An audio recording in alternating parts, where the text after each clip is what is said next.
아파트도 많이는 안 올랐어. 아 그래? 그쪽은 아직 안 올랐다고? 올랐는데 오른 거는 그 GTX 생기는 그쪽에 동화 1단지 거기가 오르고 또 안쪽에는 별로 그렇게 많이 안 올랐다고 하더라고요. 안녕하세요. 71년생 독거 노처녀입니다. 오늘은 부동산 얘기를 좀 해볼까 해요. 저는 경제에 대해서 1도 모릅니다. 네, 몰라요. 한때는 제가 집이 4채까지 있었어요. 돈이 많아서가 아니라 돈이 없어도 집을 살 수 있었던 시절이 있었어요. 불과 한 5년 전까지만 해도. 대출이 70%까지 나왔고 세입자 보증금 안고 그리고 내 돈 10%만 있으면 집을 살 수 있는 거죠. 그리고 세입자 월세로 은행 이자 갚아 나가는 거예요. 그렇게 해서 집을 사서 모았어요. 왜? 가고 싶었던 지역이 있었거든요. 내가 살고 있는 지역이 저평가되었다라는 확신이 있었고 한 방이 오면 그걸 싹 다 팔아서 내가 살고 싶었던 지역으로 가서 살겠다. 그랬는데 인생 뭐 뜻대로 되나요? 주식해서 가볍게 말아 드셨죠. 집 2채를. 그 집을 볼 때마다 속이 쓰리죠. 지금은 좀 많이 나아졌는데 한때는 막 정말 잠을 자다가도 벌떡벌떡 일어나고 그랬었어요. 요즘 집값 많이 올랐죠. 지금 이렇게 계산을 해보니까 제가 있는 지역에서 내가 살고 싶은 지역까지의 거리로 따지면 20km가 안 돼요. 그런데 가격으로 따지면 10억 정도 차이가 나더라고요. 그러니까 20km를 가는데 10억이 필요한 거야. 정말 헛웃음밖에 안 나오죠. 근데 저는 부동산 가격이 폭락할 거라고 생각은 하지 않아요. 조금 조정은 받을 수 있겠지만 오히려 좀 더 오를 수 있는 여지가 있다라고 생각을 해요. 왜? 부동산 가격 자체가 오른 것보다는 화폐 가치가 떨어졌다고 저는 보니까. 미국에서 그렇게 돈을 찍어내는데 우리나라에서 돈을 안 찍어내고 배길 수가 있겠어요. 환율 방어를 해야 되는데. 그런 것도 있고 또 재개발하고 재건축하는 지역을 이렇게 보면 원주민들이 돈을 버는 경우가 별로 없어요. 왜냐하면 그 지역 사람들은 그 지역의 가치를 잘 모르는 경향이 있어. 우리 동네도 보면 5천만 원짜리 집이 지금 5억까지 된 그런 단지가 있어요. 물론 시간은 좀 오래 걸렸죠. 그런데 그 누구도 그 아파트가 이 가격이 되리라고는 우리 동네 사람들은 아무도 생각을 못했어. 1억 찍었을 때 미쳤다. 2억 했을 때 상투 잡았다. 3억? 그걸 누가 사? 왜 사? 전체적인 판을 놓고 봤을 때 물건이 되리라는 것을 알아보는 사람들이 있죠. 그러니까 투자를 하는 거고 이게 투기와 투자는 한 끗 차이인데 내가 하면 투자고 남이 하면 투기가 되는 거죠. 저는 투기꾼들이 대한민국의 집값을 올렸다고는 생각하지 않아요. 그 정도로 거대한 투기 세력이 있다고 생각하지 않기 때문이에요. 여튼 전 세계적으로 봤을 때 서울이라는 도시는 메가시티고 이제 선진국의 초입에 있는 우리나라. 저는 우리 대한민국이 선진국이다라기보다는 이제 선진국에 막 입학하는 그런 시기가 아닌가. 그렇게 봤을 때 서울이라는 도시가 재평가되고 있다. 예를 들어서 뭐 뉴욕이라든지 동경이라든지 뭐 런던이라든지 홍콩이라든지 이런 대도시 집값들은 정말 어마무시하거든요. 그런 대도시들과 비교를 했을 때 서울 집값은 그나마 장난이었다. 근데 우리는 여기서 살기 때문에 이게 그렇게까지 가? 뭐 이렇게 생각을 하는 거지. 그런데 이제 시장은 세계적인 흐름 안에서 봐야 된다. 라는 게 경제 1도 모르는 제 생각이에요. 아니면 말고. 앞으로도 그 한강변에 있는 아파트들은 계속 오를 거고 뭐 지금 같은 폭은 아니겠지만 여튼 폭락은 없다. 그리고 우리는 또 통일 이슈를 안고 있잖아요.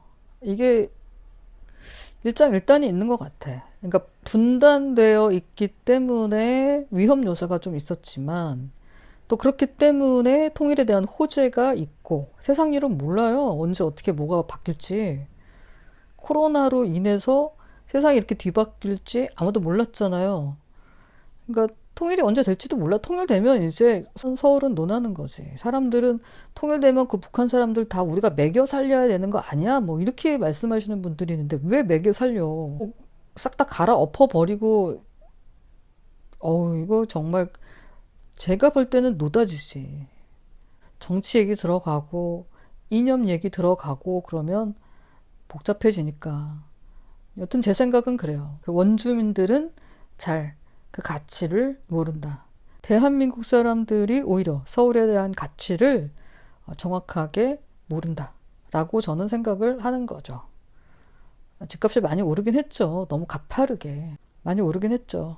저도 씁쓸합니다. 부동산 얘기를 한 거는 집을 내놨는데 5월에 내놓은 집이 5개월 만에 가계약이 됐어요. 그래서 마음이 조금 편해졌어요. 사실 굉장히 스트레스를 많이 받고 있었거든요. 직업도 없지. 벌어놓은 돈도 없고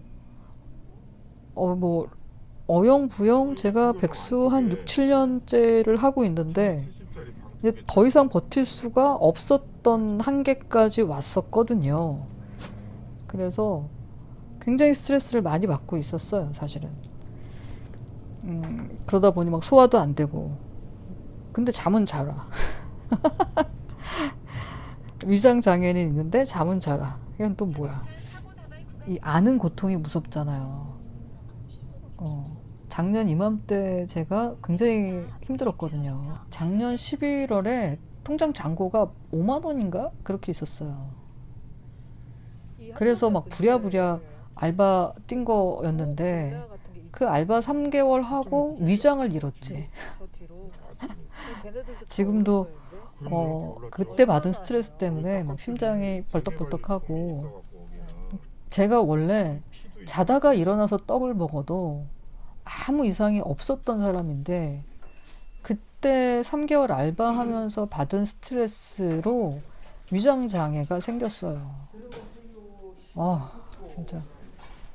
그런데 요즘에 이게 뭐 일이 잡힐 것 같지는 않고 통장 잔고는 이미 떨어진 지 오래고 거기다가 이제 막 카드론을 쓸 수 있는 데까지 다 박박 긁어서 써서 이제는 한도가 안 남았었거든. 아는 사람들은 집을 팔아라. 그런데 집을 제가 팔아보니까 집은 파는 게 아니야. 그리고 특히 요즘 같으면 팔면 못 사. 그리고 그 집이 팔아서 몇 억 남으면 모르겠는데 집을 팔아서 빚을 갚고 나면 수중에 한 2, 3천 떨어져요. 그거 가지고 1년 못 버텨요. 그래서 좀 세를 놔야겠다. 전세를 좀 놓자. 처음에는 월세입자를 구했는데 계속 그게 잘 안 되더라고요. 집을 내놓은 첫날에 계약을 하자는 분들이 계셨는데 나는 그분들이 좀 마음에 안 들었어. 이게 이 세입자도 되게 잘 들어와야 돼요. 세입자를 잘못 들여서 굉장히 스트레스를 받은 적이 있었거든요.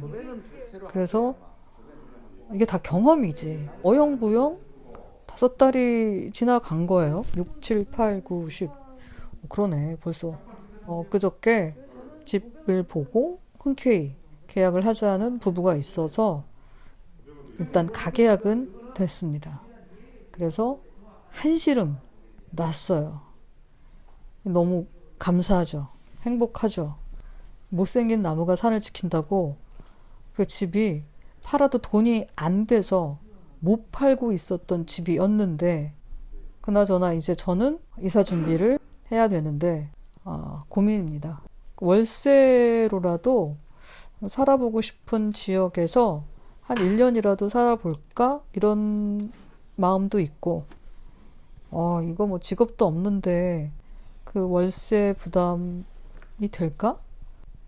그렇다고 뭐 되게 좋은 데도 아닌데 큰 부담을 가지면서 살아야 되나? 모험을 해야 되나? 이런 생각도 하는데 또 그런 얘기가 있더라고요. 실패할까봐 모험하지 않는 삶은 삶을 망치는 모험을 하는 것과 같다. 그래서 나이 50, 정확히 말하면 이제 50이 넘었지만 지금부터라도 좀 살아보고 싶은 지역에서 단 1년이라도 좀 배우고 싶은 거 배우면서 살아보는 용기를 내보고 싶어요. 어떻게 될지는 잘 모르겠어요. 다음 이야기는 그 과정은 제가 수시로 보고를 올리겠습니다. 어쩌다 다주택자 편. 날씨가 추워지더니 또 요즘은 또 엄청 따뜻해요. 겨울로 가는 가을이 아니라 꼭 여름으로 가는 봄 같은 날씨가 요 며칠 계속되고 있네요. 그래도 방심하지 마시고 건강 잘 챙기는 우리 중년이 됩시다. 10월의 마지막 날 들어주셔서 감사합니다. 여기 위에는 누가 살아요? 아니요, 지금